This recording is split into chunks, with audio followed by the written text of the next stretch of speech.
Hey guys, this is going to be my Europa Universalis 4 Quick Beginner's Guide tutorial video on what the hell do I do in this game.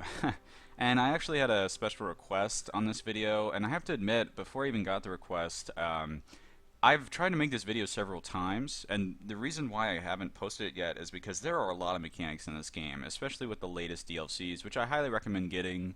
Maybe not the Cossack one, as a lot of people have complained about the favor system, but for the most part, all the DLCs in this game make it much more fun, and I highly recommend them. So, getting into this game, let's start off in the top left here. This is going to be your bar of of truth, so to speak. Like, this is going to tell you whether or not your nation is doing well or is completely falling apart. So, treasury screen, if we go in the red here, that's bad, obviously. It's not as bad as CK2, where you're going to start incurring a lot of province penalties, but in this game, you will start taking, and you'll be forced to take, loans.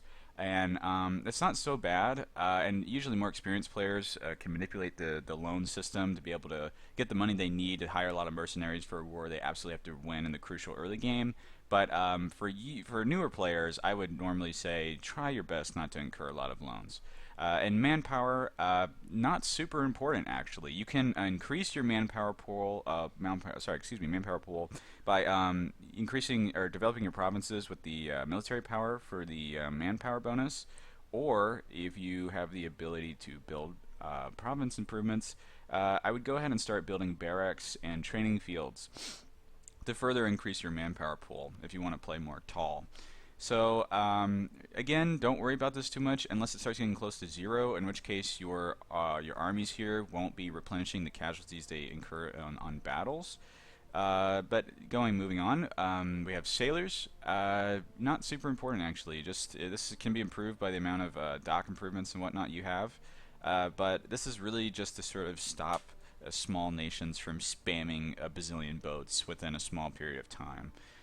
Stability, this is fairly important. We can improve it by going to stability expansion here and spending admin points. You want to always make sure it's at least +1. It will help with your national unrest. And if we notice, our legitimacy is really helping with our national unrest right now, but say our legitimacy is kind of down, the stability is what's going to sit here and kind of help us out a bit.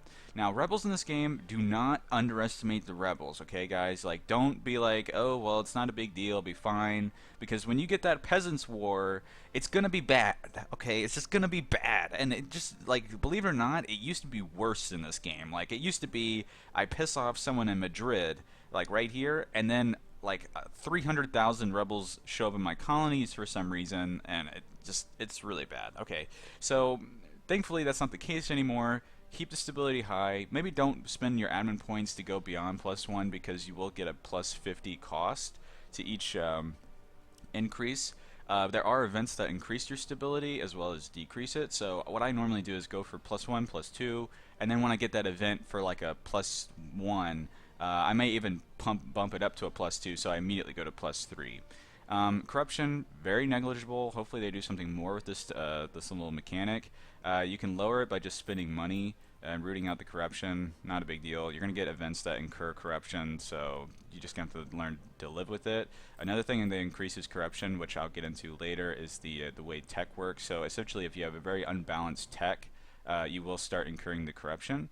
Just try to keep all your techs within like 1 or 2 of each other, and you won't have any problem with that.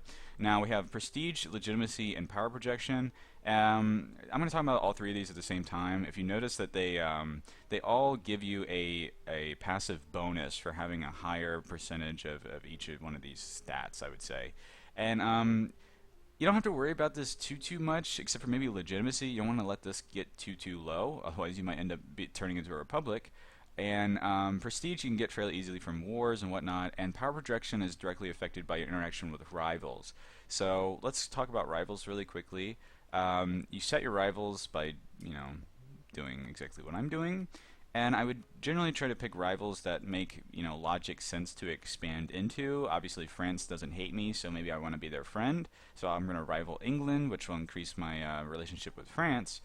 And if you notice, I've already gained maybe a little bit of power projection just by picking the rivals, but you can do things such as issuing an embargo, which will increase my power projection by 1 more point. So there's just keep in mind that there are some things that you can do without even going to war with your rivals to increase power projection, but the major bonus is just taking their provinces. Alright, now moving on, let's go ahead and make sure that we have advisors. I would highly recommend it, like we have a +8 to our income initially, so let's just get all +1 advisors, so we're getting additional power points, which increases our power point pool over here, which I'm about to talk about. But first let's talk about missions.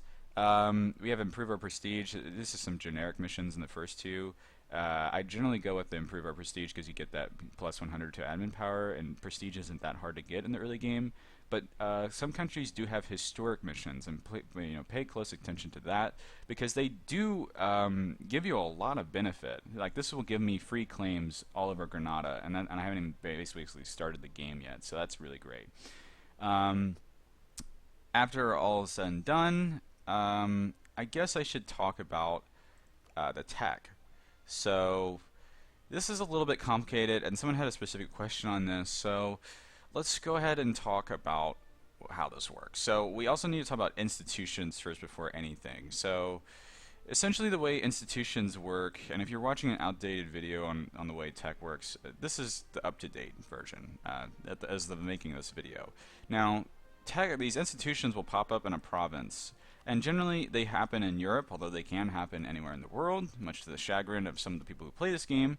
But if you notice, there's a date, and you need to be prepared for when this date starts rolling around. Now, everybody starts off at feudalism, so we're all kind of on the same level of tech, but these institutions and where they pop up and how you react to them are basically going to define whether or not you're falling behind your European rivals. Alright, so say for instance Renaissance, this generally pops up in Italy, and as Castile, we're not exactly super close to Italy, so what do I do? Well, I have two options. I can either wait for the institution to spread across Europe and eventually get to me, or I can do what they call a dev bomb.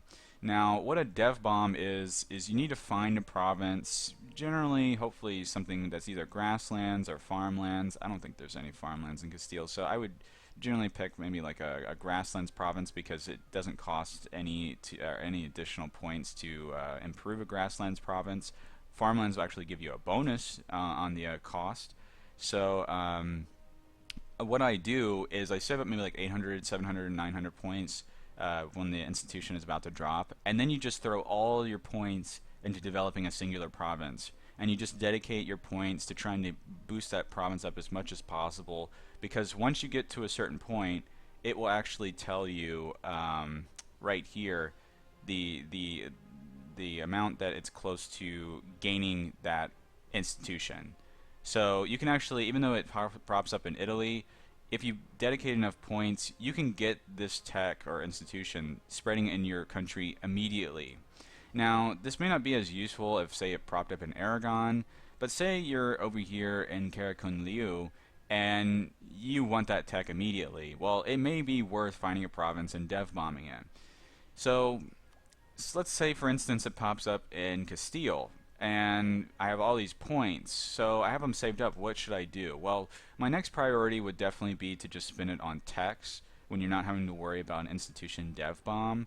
And I mean, don't go too overboard with the ahead of time bonuses. So essentially, like, if I was able to get enough points, you can spend like an extra 200 points to get a ahead of time bonus. And if you notice, like, these bonuses aren't really super significant. Like, really corruption, production efficiency, not very good. I don't even think there even is a bonus here for the military one. Now, I would recommend doing it for the military, you know, if whether or not you're ahead of time or not, because you do get these land morale and military tactics. Like, if it has a military tactics or a land morale, or say I think it's like military tech 11 or 12, where you actually start getting musketeers, I would definitely rush those techs because they're going to give you a huge edge over your opponents. But don't worry too much about in these other trees. Save your points for dev bombing or just developing provinces or ideas. So my next priority would definitely be the ideas, and just use ideas for whenever you've got extra points to spare and you just want that extra bonus. So like, for instance, I usually pick offensive ideas early, or maybe even quality or defensive. Like the yearly army tradition, getting that right off the bat is really nice. for recruiting better generals. But maybe over here you want to get Deus Volt really early, and so just prioritize. Say if I wanted to CB against Native Americans and I was having to race another country to take over the Native American countries, it might be worth it to get this a lot sooner than maybe your next admin tech. So it's just depending on like what you should try and strive for. As far as like which idea groups I would pick, I generally go for offensive ideas, quality ideas. I know a lot of people like quantity ideas, and that's fair. I just have always felt like I've had more success with very high quality armies, especially in the late game, where if you run into Prussia, who has ridiculous discipline and morale, like you can outnumber them like 2 to 1, and they'll still crush you. If you're a colonial nation, get exploration and expansion. Some of these are maybe not as useful, but say something like influence ideas that gives you an AE impact bonus. That would be really great if you were in, say, the Holy Roman Empire, for instance. So, there's some people who go much more intensive into like which ideas are best, but just read them and just pick what you think is best for you. Now, with all that said in mind, when do I start developing provinces outside the dev bomb? This would be my last priority, and this is just if you really want to play tall. I would honestly spend your points on conquering other people's provinces rather than developing your own.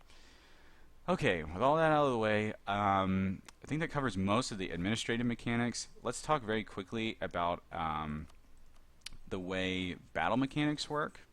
So we're going to go over here and set up our armies to get ready to invade Granada. We have to wait till December 11th to declare war. So let's just wait a little bit here, and there we go. And we're going to go ahead and equip a general. Make sure you always have a general with your army. And so what would I do if I wanted to declare war on Granada? If you notice, we can already do it, but let's say I didn't have those fabricated claims from the mission. So I would want to go to covert actions, build spy network, and then every month your spy network will tick up. Excuse me, and then you have the ability to fabricate a claim. Then you got your CB to declare war without taking massive penalties. I will take massive penalties anyways because I have a historic truce with Granada. And keep in mind, there's this AE here. Now, as you can see, it'll tell you which countries will join the coalition. Obviously, I'm going to take up a lot of AE because I'm breaking a truce. But just keep in mind, you guys, don't be that person that starts in the HRE and thinks that he can just blow through everything and conquer as many provinces as he wants, because it's just not going to be good. So let's go ahead and give you guys an idea of the way battles work, and I will post in the description a better, more comprehensive combat guide. But just for the most part here, just keep an eye on the way this screen looks. If you notice, I have higher morale than the enemy, and so he already started off with less morale than I did. Discipline affects how much damage you do to the enemy, so higher casualties are usually inflicted by nations with higher discipline, and very high discipline is great. And military tactics is a little bit of a quandary for me, but for the most part, if you have higher military tactics, you have this as a base value here, so you're going to be doing a lot better if you have higher military tactics than your opponent.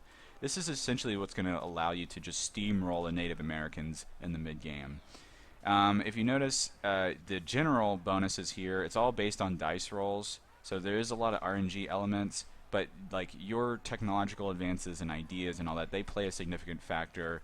And honestly, guys, having a badass general, 6 fire, 6 shock, you're just going to start blowing through people like nobody's business. So how do I get the badass general like that? Well, you need high army tradition, or pray to the gods for that one event that allows you to get a 100 army tradition general.